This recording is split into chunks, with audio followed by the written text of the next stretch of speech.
The sunny seaside town of Deauville in the heart of French horse country was the setting for the HSBC FEI World Cup eventing final. Welcome to the highlights.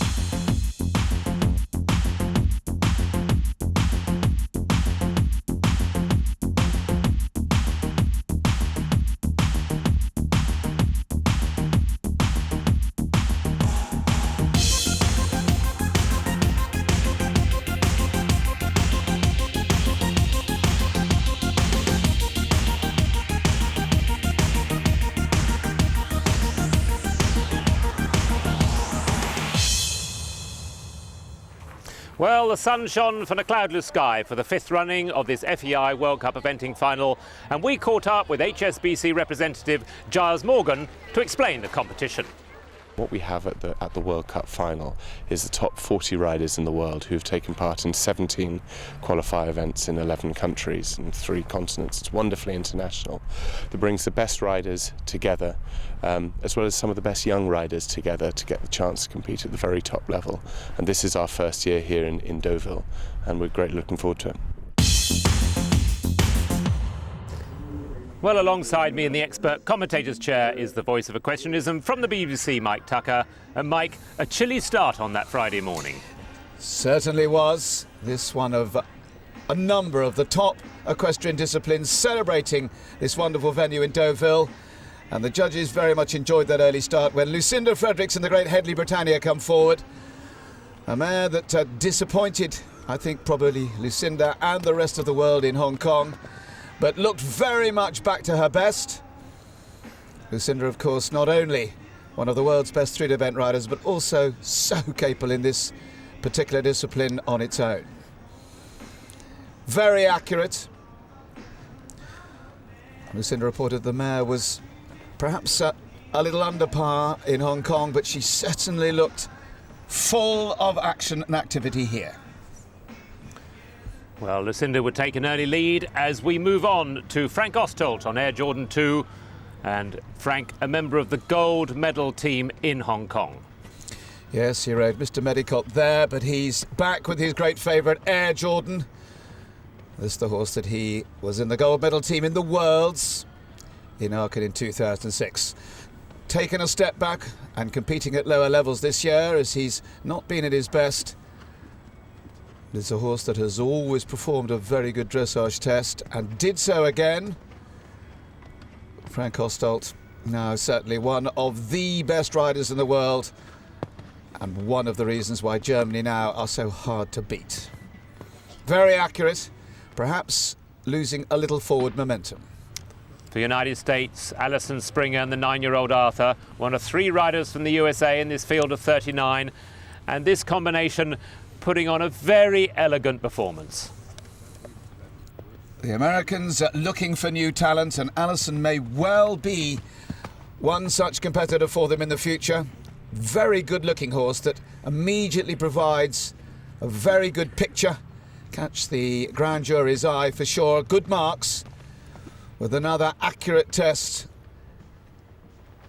Perhaps again lacking that little bit of impulsion that really gets the high marks, but not here, I would think. Yes, Pippa Funnell, 2 after Alison. She was always expected to put in a good performance in the dressage on the 13-year-old Ensign. Ex-racehorse that she really feels is now probably at his best. A horse that's due to be campaigned in this autumn. He's a horse that had a run out and fall at Badminton, so was out of Olympic contention. But he's certainly very capable. And of course, none more capable than the one rider who's won the Rolex Grand Slam. And has a very good record in this final as well. Pippa has been placed 4 times. And now we move on to the current badminton champion, France's Nicolas Touzin, on his badminton ride, Hidalgo de Lille. Making up what is probably the strongest field that we've ever seen for this FEI World Cup final. Sadly, his super grey horse Galant de Sauvagère still not back on the road after his mishap in Hong Kong, but this is a very able substitute, as he proved at Badminton with a wonderful win. And again, a man who rides the dressage phase so very well. Very good feel, and provides that rhythm and balance together with flair that hits the high spots as far as the marks are concerned. Well, with just a handful of riders to go, Lucinda Fredericks led until her husband Clayton came in on been a long time, and this partnership so successful, Mike. Yes, it was the World Cup final that really set him on the road to international stardom. He won in Malmo in 2005 on this Irish-bred horse, been a long time, which is probably the best horse in the world in this phase at the moment. Got that silver medal in the team for Australia, but was disappointed not to win an individual medal. And the horse has come out of those games very well indeed. Looks absolutely magnificent. And not only that, is really performing with zeal, but accurate zeal too. Pure rhythm in those counter-counter movements. Lovely shape. And Clayton Fredericks, a man who's worked very hard at the sport, but very hard at this phase. And my gosh, it's paid off. Lovely flying change. And this test is one that has to beat his wife. The Fredericks are probably the world's most famous partnership in this sport.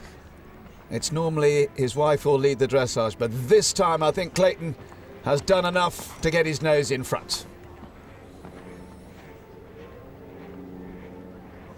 So smooth.